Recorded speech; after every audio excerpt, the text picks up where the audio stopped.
Habari hapa, now we are talking about sehemu ya 66 all tuwila zaidi mama wa kambo. Nilikuwa na tayarisha majaribio ya sayansi baluni, chupa ndogo ya siki na kauli ya nasaidie iliyokwama koni mwangu. Mama wa kambo alipita jikoni, akaona vifya, akauliza mlezi atakujia. Nikanyamaza badala ya kunihukumu. Alisukuma mpira wa unga pembeni, akasema, onyesha mimi kwanza, tutoita majaribio ya ukaguzi. Onyesha mimi kwanza, tutoita majaribio ya ukaguzi.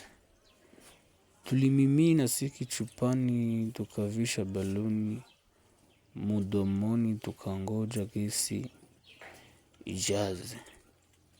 Ilikuwa polepole kuliko nilivyo tarajia, lakini alikunja ukimya kwa kuuliza, unafikiri tunahitaji joto zaidi? Sikutegemewa kuulizwa maoni.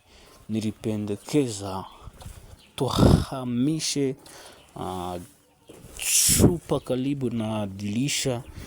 Tulifanya hivyo, baluni ikakunjika kidogo. Hatukutoa makofi, tulikubali kwamba ilijibu. Alipoondoka, aliandika kadi ndogo. Jaribio la ukaguzi lilifanya kazi. Sikuwa nimepata mwongozo wa walimu wala sifa ya kukamilika. Nilikuwa nimepata ushahidi kwamba jaribio langu linaweza kuanza bichi bila aibu.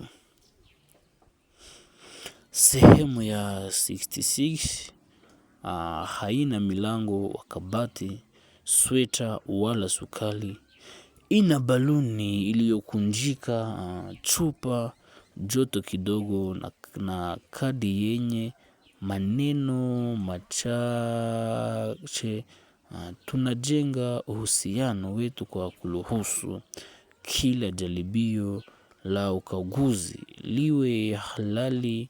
Hatusubiri tukamilike, tunajiuliza swali moja rahisi: linafanya kazi? Na kuandika jibu kwenye kadi ndogo tu.